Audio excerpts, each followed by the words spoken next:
Eu lerei, amados irmãos, o versículo 15 uma vez, a igreja lerá comigo segunda vez, e todos nós juntos leremos a terceira vez. Assim diz a palavra de Deus.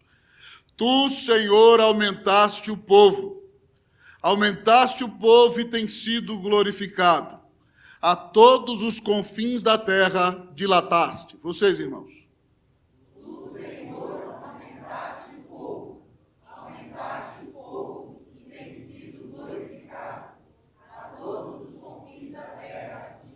Todos juntos. Tu, Senhor, aumentaste o povo e tem sido glorificado. A todos os confins da terra dilataste. Pai, glorifica o teu nome, fala conosco poderosamente, exalta Cristo, é a minha oração em nome de Jesus. Amém. A igreja pode sentar-se. O povo de Deus sempre foi perseguido. Não é por casualidade que Tertuliano dizia que o sangue dos mártires é a semente do Evangelho.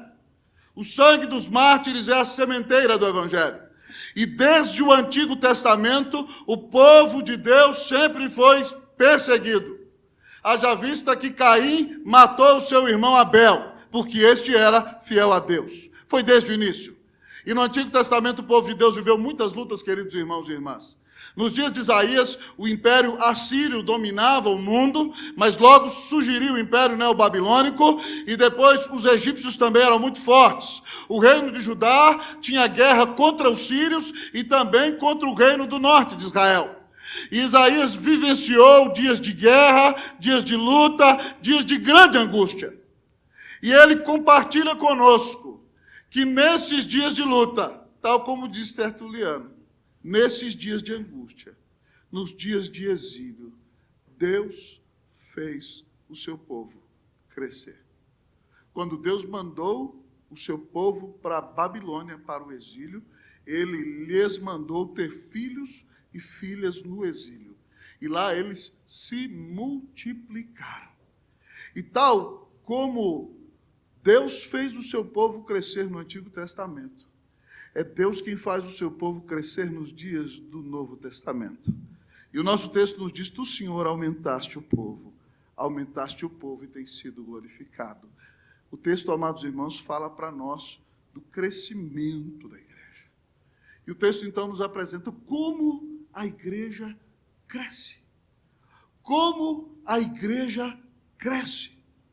Em primeiro lugar, o texto da palavra de Deus nos diz que a igreja cresce de maneira soberana. Como a igreja cresce? Repita comigo, vamos lá? A igreja cresce de maneira soberana. Eita, ainda tem gente que está dormindo no sono do almoço ainda. Misericórdia, hein? Vou perguntar de novo. Igreja Unida, como a igreja cresce? Vamos lá? A igreja cresce de maneira soberana. Olha o que Isaías diz a Deus.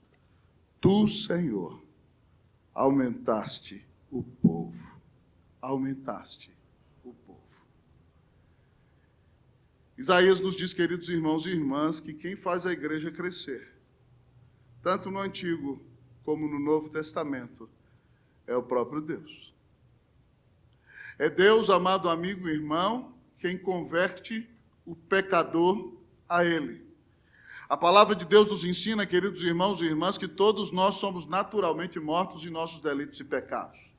E morto, meu irmão, não fala, morto não come, morto não anda, morto não raciocina, morto não crê. É necessário que haja uma ação sobrenatural e soberana do Espírito Santo, no qual ele sopra nova vida nos corações e ressuscita os mortos na alma, para que eles, tendo seus olhos espirituais abertos, vejam a Cristo Jesus e creiam nele como seu único Senhor e Salvador. E essa obra de novo nascimento, regeneração, ressurreição na alma, querido amigo e irmão, é obra soberana do Espírito Santo. É obra de Deus. Só Deus pode ressuscitar mortos. Portanto, querido amigo e irmão, quando a igreja cresce, é obra do nosso grande Deus, do nosso Salvador, Jesus Cristo. Nós precisamos ter isso em mente, sabe por quê? Porque nós muitas vezes pensamos que a igreja cresce por causa dos homens que estão à frente da igreja. Eles podem até ser instrumentos de Deus, mas a razão do crescimento da igreja não pode ser nenhum homem, porque nenhum homem pode converter o coração de outro homem. É por isso que Isaías é claro ao dizer ao grande Yahvé: tu, Senhor, aumentaste o povo. E mais uma vez ele repete: aumentaste o povo e foste glorificado. É Deus quem converte o pecador perdido. Se Deus não toca no coração do pecador, ele vai ser duro até o final e vai passar toda a eternidade no inferno da ira de Deus. Mas quando Deus tem misericórdia do pecador, o Senhor o desperta na alma e lhe faz abrir os olhos, e ele nasce de novo. E ele crê, e ele ama Jesus, e ele vive para ele todos os dias da sua vida. É importante ter isso em mente, irmãos. O Senhor Jesus, em João 6,37, disse: todo aquele que o Pai me dá, esse virá a mim, e de modo nenhum eu o lançarei fora. Preste atenção no que Jesus disse nesse texto. Se você veio a Deus, pasme comigo. Talvez você pense que você é um zero à esquerda. Talvez você pense que você não tem significado nenhum. Mas o que o texto bíblico diz é que você é um presente de Deus Pai para Jesus. Todo aquele que o Pai me dá, esse virá a mim. E Jesus não joga você na lata de lixo. Jesus não rejeita você. E todo aquele que vier a mim, de modo nenhum, eu o lançarei fora. Você só pode vir a Cristo porque Deus converteu o seu coração. No Evangelho de João, capítulo 6, versículo 44, Jesus diz assim: ninguém pode vir a mim se o Pai que me enviou não o trouxer. Você só pode ir até Jesus se você for levado pelo Pai. É Deus que, como Pai, toma a sua mão, ainda que você não perceba, e te leva a Jesus. Ninguém pode vir a mim se o Pai não trouxer. E eu ressuscitarei no último dia. Que bênção maravilhosa. Se você foi a Cristo Jesus, foi porque Deus Pai te levou. E Jesus diz que ninguém vai arrebatar você das mãos dele. Ele está preparando um céu para você. E ele diz que vai ressuscitar você no último dia. Louvado seja o nome do Senhor. Irmãos, nós temos que ter essa plena consciência. É por isso que Paulo, quando escreve aos Coríntios, uma igreja muito difícil, que não valorizava o ministério de Paulo, e exaltava muitos outros líderes que passaram ali depois dele, Paulo enfatiza que ele foi o plantador da igreja. Ele usa o pronome eu, que no grego é tremendamente enfático. Ele diz: eu plantei. 1 Coríntios 3,6. Eu que fui aí plantar, não foi outro não. Quem teve coragem de se mover, de dar a cara para bater, de estar disposto a sofrer por causa de vocês, fui eu. Eu plantei. Mas ele disse: Apolo regou. Mas o crescimento veio de Deus. Querido amigo, irmão, na obra de Deus é assim. Cada um de nós tem dons diferentes e nós sempre trabalhamos em equipe. Tem aquele, amado irmão, se você já viu o lavrar da terra, que roça a terra, que tem que arrancar os tocos, quebrar a dureza da terra, adubá-la, querido amigo e irmão. Depois, então, num trabalho duro, ele lança a semente. Pode vir outro, então, e aguar a terra, ou clamar a Deus dos céus que derrame as chuvas. Então a semente germina, cresce, vira uma árvore poderosa e frutífera para a glória de Deus. Paulo diz: eu plantei, Apolo regou, mas só há crescimento por causa da intervenção de Deus. É por isso que quando a igreja cresce, nenhum de nós pode se autogloriar. Nenhum de nós pode dizer que é por nossa causa. Quando a igreja passa por momentos difíceis, ela pode até chamar um pastor que tem tido um ministério de revitalização. Isso aqui aconteceu na nossa igreja. Mas uma das coisas que Deus tem me falado tremendamente nos últimos dias é que a revitalização é consequência. Muitas vezes, quando nós vamos elaborar nossas filosofias de ministério, nós colocamos a visão na frente. Mas, para que a visão seja alcançada, é necessária a missão. Então eu tenho pensado cada dia mais que a missão vem antes da visão. E a missão deste vosso pastor, por exemplo, é pregar a palavra de Deus com todo o seu ser, com fidelidade às Escrituras, apontando para Cristo Jesus, com quebrantamento ao maior número de pessoas possível. E quando a missão é cumprida, é Deus quem revitaliza a igreja.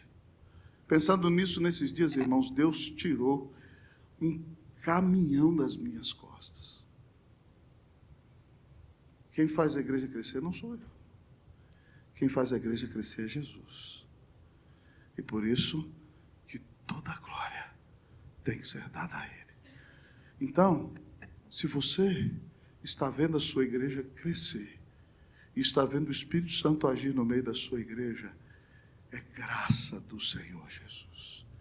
Tu, Senhor, aumentaste o povo. Aleluia. Nossa igreja está crescendo, porque o Senhor está agindo graciosamente em nosso meio. Como a igreja cresce com soberania. O avivamento é obra soberana de Deus. É Ele quem resolve soprar com o seu Espírito, ressuscitar mortos e abençoar a nossa vida. Mas talvez você me pergunte nesta noite: reverendo, como a igreja cresce? Em primeiro lugar, o texto diz que a igreja cresce com soberania. Mas, pastor, como a igreja cresce? Em segundo lugar, o texto diz que a igreja cresce com doxologia. Como a igreja cresce? Com soberania. Mas, em segundo lugar, com doxologia. Olhe para o versículo. Tu, Senhor, aumentaste o povo. Vamos ler comigo até o próximo ponto e vírgula? Vamos lá? Aumentaste o povo. Tu, Senhor, aumentaste o povo. Judeu repete, paralelismo, para fincar na sua cabeça. Aumentaste o povo e tem sido glorificado. Louvado seja o nome do Senhor. Quem faz a igreja crescer é o Senhor. E quando a igreja cresce, toda a glória pertence ao Senhor. Pastor, que palavrão é esse? Doxologia que o senhor falou aí. O que é isso? Que coisa esquisita. Nunca ouvi um negócio desse. Doxologia é a junção de duas palavras gregas. Doxa, que significa glória. E logia, de onde vem a palavra lógica, de onde vem a palavra logos, que significa verbo ou palavra. Doxologia é uma palavra de glória, é uma palavra de louvor, é uma palavra de glorificação. E o texto está dizendo, amados irmãos, que a igreja cresce com doxologia, porque Deus é quem fez a igreja crescer, então Ele é glorificado.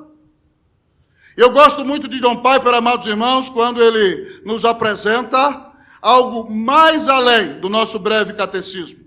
O nosso breve catecismo, em sua primeira pergunta, diz: qual é o fim principal do homem? Presbiterianos, respondam. Qual é o fim principal do homem? Qual é o fim principal de Deus? Glorificar-se a si mesmo e exaltar-se a si mesmo para sempre. John Piper diz que se o objetivo de Deus fosse outro qualquer, você não poderia confiar nele. Porque se ele é o ser mais belo, mais glorioso, mais perfeito, mais incomparável, mais santo, mais majestoso, e ele colocasse qualquer outra coisa no lugar de Deus, ele seria um Deus idólatra. Então, o grande objetivo de Deus é exaltar a Deus e glorificar-se a si mesmo. E qual não é a nossa alegria ao saber que este Deus maravilhoso se glorifica em nos salvar? Qual não é a nossa alegria ao saber que esse Deus se exalta a si mesmo quando manda Jesus morrer na cruz no nosso lugar? E ele então se glorifica a si mesmo quando Cristo ressuscita dos mortos. E todas as vezes que o Espírito Santo sopra no coração de um pecador, enquanto ele ouve a palavra e converte aquele coração, Deus está sendo glorificado. Se o seu irmão do seu lado está dormindo, vira para ele e fala assim: acorda, Já passou o horário de dormir. Acorda. Deus está falando com você na Escritura. Balança ele, belisca, pode beliscar, está autorizado, em nome de Jesus. Querido amigo e irmão, a igreja cresce com doxologia. Deus, quando manda o avivamento, irmão, Deus glorifica a si mesmo. Porque a igreja só pode crescer com a ação de Deus. Então, quando ela cresce, a glória de Deus. A matemática de Deus é muito maravilhosa. Quando dá errado, sou eu. Quando dá certo, glória a Deus. Vamos repetir comigo? Vamos lá? Quando dá errado, sou eu. Quando dá certo, glória a Deus. É assim que funciona. Essa é a matemática celestial. Então, querido amigo e irmão, quando a igreja cresce, Deus se glorifica a si mesmo. Sabe por quê? Porque Ele tirou pecadores da morte para a vida. Porque Ele libertou pessoas do domínio de Satanás. Ele tirou pessoas das trevas para a luz. Ele tirou escravos e os trouxe para o reino do Filho do seu amor. Ele ama tanto esses pecadores que mandou Jesus morrer por eles. E quando Ele os salva e faz a igreja crescer, toda a glória pertence ao Senhor. É por isso, irmãos, que eu gosto muito de um hino antigo, que se chama Meu Tributo. Na primeira estrofe ele diz: como agradecer o que fizeste a mim, que vem demonstrar quanto amor tu tens, ó Deus, por mim. As vozes de milhões de anjos não poderiam expressar a gratidão do meu pequeno ser, que só pertence a ti. E no coro ele diz: a Deus damos glória. Vamos lá comigo? A Deus damos glória. A Deus seja a glória que por nós tanto fez. Foi na cruz que salvou-me, seu poder restaurou-me. A Deus damos glória, que por nós tanto fez. Toda honra, toda glória, todo louvor, toda adoração sejam dados ao nosso Deus. Se coisas boas, irmãos, estão acontecendo conosco, estão acontecendo em nossa igreja, se nós estamos vendo uma visitação da graça de Deus, toda a glória tem que ser dada ao Senhor. Paulo, depois de, em Romanos, apresentar o Evangelho de maneira brilhante nos seus primeiros 11 capítulos, ele conclui falando no versículo 33 de Romanos 11, ó profundidade da riqueza, tanto da sabedoria como do conhecimento de Deus, quão insondáveis são os seus juízos, inescrutáveis os seus caminhos, quem, pois, conheceu a mente do nosso Senhor? Quem deu a ele para que viesse receber depois? E Paulo, então, em Romanos 11, 36, diz: porque dele, todas as bênçãos vêm dele, por meio dele, só por intermédio da ação dele, e para ele, para a glória dele, são todas as coisas. A ele, pois a glória eternamente. Amém. Você tem vivido para a glória de Deus? Por que você faz o que faz? Irmãos, essa semana Deus falou tanto ao meu coração, eu estive bem enfermo essa semana, e viajei para o Nordeste enfermo. Mas parece que quando a gente sobe no púlpito, o Espírito, aquece o peito e restaura toda a vida. Eu ainda estou com asma ainda. E na viagem, no avião, estudando esse texto e outros para pregar para você, uma das coisas que Deus me trouxe à mente, e que nós não podemos esquecer, que a história que nós vivemos não é a nossa história. A história que você está vivendo é a história de Jesus. E você precisa entender que quem tem que brilhar como protagonista não é você. Você tem o privilégio de ser coadjuvante na história de Jesus. Você foi convidado a participar da peça. Você faz parte do grande drama e da obra celestial. No momento correto, o rei permite que você use todas as suas falas. Mas tudo que você faz não pode apontar para você. Tem que apontar para o grande protagonista, para aquele que é o rei. E de repente, quando ele entra no cenário, as cortinas se abrem, a luz foca nele e ele entra glorioso, porque nos amou e deu a vida na cruz para nos salvar. Pasme comigo, a sua vida não é sua, a sua vida é de Jesus. Então pare de viver para si mesmo, pare de buscar glória nesse mundo e entenda que você já é amado, que você é eleito, que você é aceito, que você é perdoado. Você está participando da história. E é um privilégio estar na peça do grande Rei Jesus. Que a nossa vida exalte o protagonista todos os dias da nossa existência. Amém, amém e amém.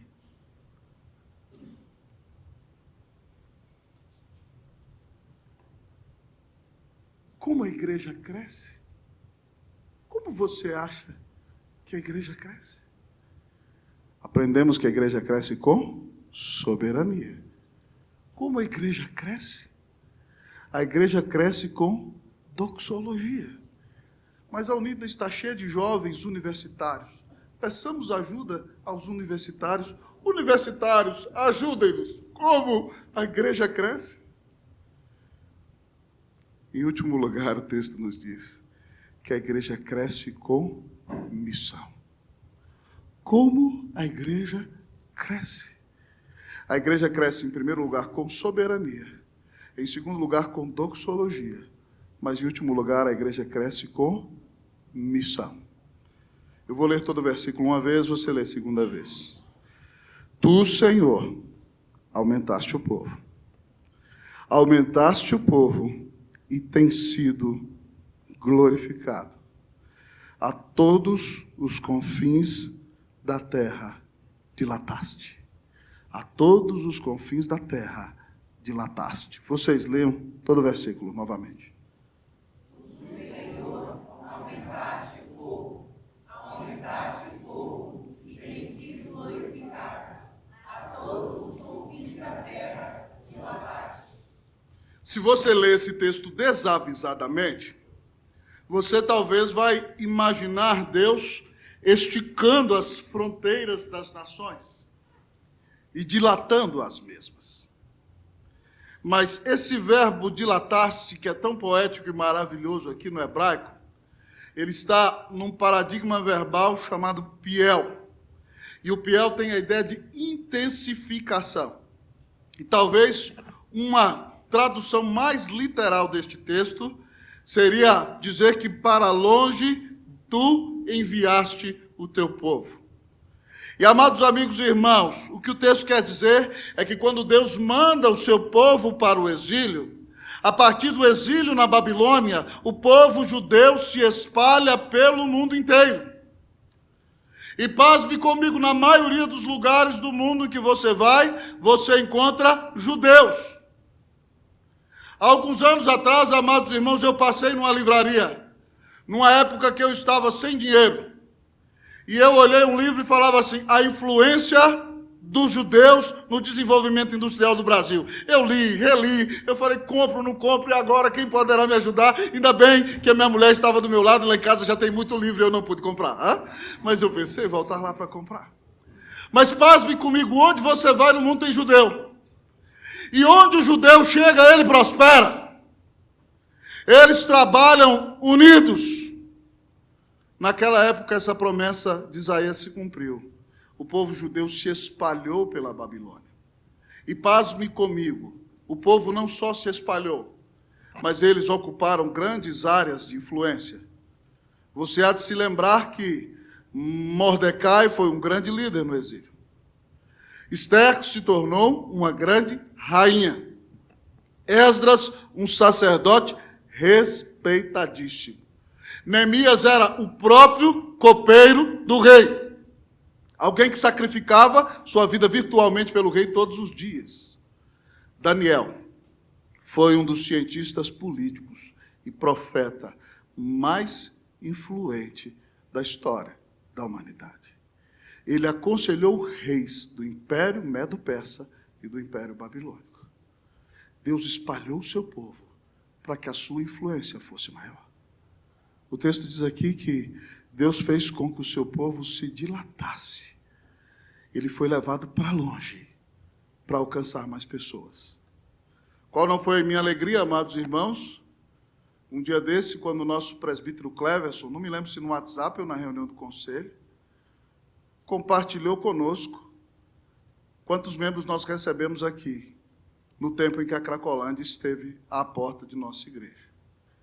Quando a Cracolândia esteve à porta da nossa igreja, parecia o caos.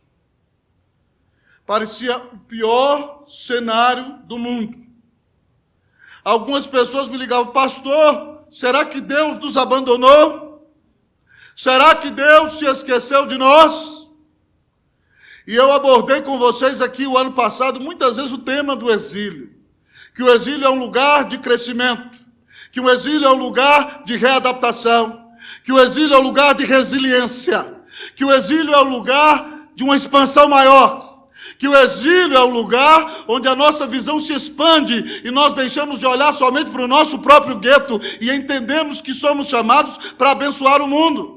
O povo judeu no Antigo Testamento tinha a responsabilidade de falar da glória de Deus ao mundo inteiro. E eles ficaram ensimesmados. Então, quando Nabucodonosor destrói Jerusalém, eles se espalham. E aí, então, eles testemunham do grande Deus de Israel no mundo inteiro. Deus tem suas maneiras de levar seu povo a fazer a obra dele. A mesma coisa aconteceu em Jerusalém.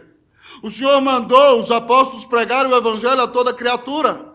Mas, de repente, Deus mandou um avivamento poderoso em Jerusalém. A igreja de 120 membros, depois de um sermão, passa a 3.120. Depois de um outro sermão, 5.120. E depois muitos milhares, até os sacerdotes que eram inimigos, obedeciam à fé. Parecia o céu na terra. E eles estavam esquecendo do mundo que precisa ouvir o evangelho. Então Deus permite que Estevão, irmão amado, a quem quer abraçar no céu, pregue com muita intrepidez, ofenda os judeus e seja apedrejado. Enquanto morre, imita o Senhor Jesus, diz: Senhor, não coloca na conta deles, eles não sabem o que fazem. Senhor Jesus, recebe o meu espírito. E a partir dali a igreja pulverizou-se, espalhou pelo mundo inteiro, chegou até Antioquia, alcançou o mundo através das missões. Preste atenção, nós não podemos viver em função de nós mesmos. Eu ouvi uma frase de um teólogo importante do século XX, que não é da nossa linha reformada, mas eu concordei com a frase dele. A frase é a seguinte: a igreja só é igreja quando ela não existe em função de si mesma. A igreja só é igreja quando ela não existe em função de si mesma. Irmãos, eu conversava com um missionário essa semana, como alguém que esteve em vários campos do exterior, e a leitura que ele fez da igreja me entristeceu. Não da nossa igreja, da igreja de Jesus nos dias de hoje. Mas eu não pude contra-argumentar. Ele disse que as igrejas de hoje são ensimesmadas. As pessoas acham que os pequenos ministérios que elas realizam ali são um fim último. Elas não entendem que aquele ministério é um meio, que há uma missão maior. Algumas delas, quando você fala que a igreja vai crescer, para que crescer? Nós estamos tão bem aqui. Isso é um absurdo. Para que uma igreja de 300 montes de anos? Para que 500? O problema é que Deus não colocou limite na Bíblia. E quem determina o tamanho do limite da igreja não sou eu e nem você. Mas a gente quer que a igreja exista para agradar a nós e aos nossos amigos. E quando a gente faz isso, nós perdemos. Nós deixamos de cumprir a nossa missão. E nós estamos parando de glorificar a Deus e queremos fazer a igreja para nós mesmos. Então, quando vem uma visão nova, uma possibilidade, sou contra! Deixa a gente quieta aqui! Não mexe conosco!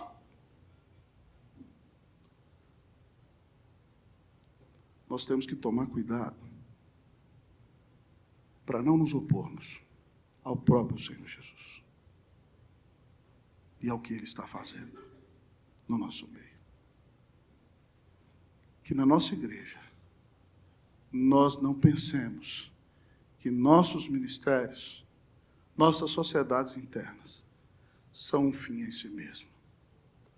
Só são meios para glorificar a Deus e abençoar vidas, para que o Evangelho seja pregado e muitas pessoas conheçam o Salvador. Uma das grandes alegrias que Deus nos tem dado na Igreja Unida é ver Deus despertando essa juventude maravilhosa para pregar o Evangelho e ser uma bênção. Mas também ver a nossa igreja cada dia mais envolvida com missões, cada dia mais ofertando para missionários, porque nós não existimos para nós mesmos. A Unida não pode ocupar o lugar de Jesus. O nosso templo, para mim, é o mais belo da IPB, mas ele não pode ocupar o lugar de Jesus. Se ele ocupa o lugar de Jesus, se tornou um ídolo. Ele não pode impedir a missão. Ele tem que ser um meio para que a missão seja realizada. O foco não é você. A razão de existir da igreja não é você. A igreja existe para pregar o Evangelho a toda criatura. Então, que nós não resistamos ao Espírito Santo, mas que nós estejamos dispostos a fazer tudo aquilo que o Senhor mandar e irmos aonde Ele nos mandar, porque Ele nos deu a ordem: ide por todo o mundo e pregai o Evangelho a toda criatura. Eu tenho tentado ser um pastor missionário, primeiro por causa do chamado de Deus para a minha vida, e que o meu objetivo é glorificar a Deus, mas também para ser um exemplo para vocês. E na nossa equipe pastoral nós temos trazido pessoas com um coração missionário, para que a igreja olhe para os seus líderes e veja o testemunho de pessoas que vão aonde Jesus manda e que fazem toda a diferença para a honra e para a glória do nome do Senhor. Queridos irmãos e irmãs, quando uma igreja é abençoada, ela se torna mais responsável diante de Deus, porque agora o Senhor tem nos alimentado e cada um de nós tem a bênção de pregar o Evangelho a toda criatura. Sexta-feira eu saí de casa às 5 horas da manhã, 6 horas da manhã, acordei às 5. E precisava dar uma engraxada nesse sapato. E cheguei ali em Congonhas, ali no primeiro, na entrada central, ali do hall central, no primeiro restaurante, tem uma partezinha assim que a gente senta. E eu pude conversar com o menino. Foi muito rápido, porque eu tinha que correr para entrar. Mas aquele menino de 14 anos, falei: quem é seu pai? Cadê sua mãe? Ele falou assim: minha mãe morreu. Foi assassinada pelo meu pai, quando eu tinha 7 anos de idade. E eu sempre tento andar com as mini-bíblias da PECOM. E ali então eu orei, falei de Jesus rapidamente para ele, entreguei a mini-bíblia. Mas aquele menino perdeu a mãe, mora com a avó, precisa ser engraxate. O pai está solto já. O pai, numa saidinha, matou a mãe. E de repente eu falo: meu Deus, esse mundo é tão mau. As pessoas vivem num desespero tão grande. O menino me disse: meu senhor, tudo o que eu não quero é ser igual ao meu pai. Um homem mau, um assassino, um traficante. E nós temos o Evangelho que pode ajudá-lo a não ser como seu pai, que pode transformar a vida dele. Você tem pregado o Evangelho para todo aquele que passa diante de você. Entenda que uma alma vale mais que o mundo inteiro. De que adianta o homem ganhar o mundo inteiro e perder a sua alma? Se uma alma vale mais que o mundo inteiro, você tem o privilégio de abrir a sua boca e dizer aos pecadores que Deus os amou. Hoje tem ceia, nós já vamos caminhando para a ceia. Mas ontem eu estava pregando em Pernambuco de manhã, e com o querido amigo reverendo André Monteiro, nós somos preletores de um congresso da PECOM ali. E um testemunho de André impactou meu coração. Ele é pastor no Rio, pastor da igreja Mananciais, é um dos treinadores do City to City, e é nosso funcionário na APECOM, é o nosso coordenador de mídias. E ele disse que um dia estava voltando para casa muito cansado. Ele falou assim, irmãos, eu sou presbiteriano, tá? Mas a mulher da bomba de gasolina estava lá e ele ouviu uma voz no coração dele dizendo o seguinte, prega para ela. Ele, eu não vou pregar não, estou muito cansado. E aí ela chegou para conversar com ele pagando, e ele ouviu, prega para ela. E ele, não, eu não vou pregar não, estou muito cansado. Mas ele disse que, ele falou, irmãos, eu sou reformado presbiteriano, mas aquela voz insistia no meu coração, prega para ela. E ele falou que não queria pregar, ele pregou meio desobediente. Ele pagou e falou assim, ela, moça, vai para a igreja, tá? Procura uma igreja onde é pregada a palavra de Deus. Ela falou, engraçado, Deus está querendo falar comigo. O senhor é a terceira pessoa que fala comigo isso hoje. Sabe o que eu vou fazer? Meu horário aqui termina às 6h30. Eu vou sair daqui e vou correr para uma igreja para ouvir o que Deus quer falar comigo. E ele disse que saiu dali desolado, porque estava cansado, não queria falar de Jesus. Quantas vezes, irmãos, nós não fazemos a mesma coisa? O Senhor nos dá uma oportunidade imensa para falar de Jesus, e você, por vergonha, por cansaço, não fala. E aquela pessoa está ali desesperada, precisando da graça de Deus. Que você entenda que a igreja não existe para servir você. É você que existe para servir a Jesus e a igreja. Eu gosto muito do slogan de John Kennedy, quando ele foi candidato a presidente dos Estados Unidos. Não se pergunte o que o seu país pode fazer por você. Pergunte-se o que você pode fazer pelo seu país. Não se pergunte o que a igreja vai fazer por você. Pergunte como você pode cumprir a missão, ser uma bênção nesse mundo e servir a igreja de Cristo Jesus. A igreja cresce porque Deus amou ao mundo de tal maneira que deu o seu Filho unigênito para que todo aquele que nele crê não pereça, mas tenha a vida eterna. Porque Cristo deu a vida na cruz para salvar os seus eleitos. Ele tem paixão por alcançá-los. E Ele nos chama para essa parceria maravilhosa de fazer missões aqui, ali e além. Como a igreja cresce? Com soberania, com doxologia, com missão. Que Deus continue a fazer nossa igreja crescer, para a honra e para a glória do nome de Jesus. Amém.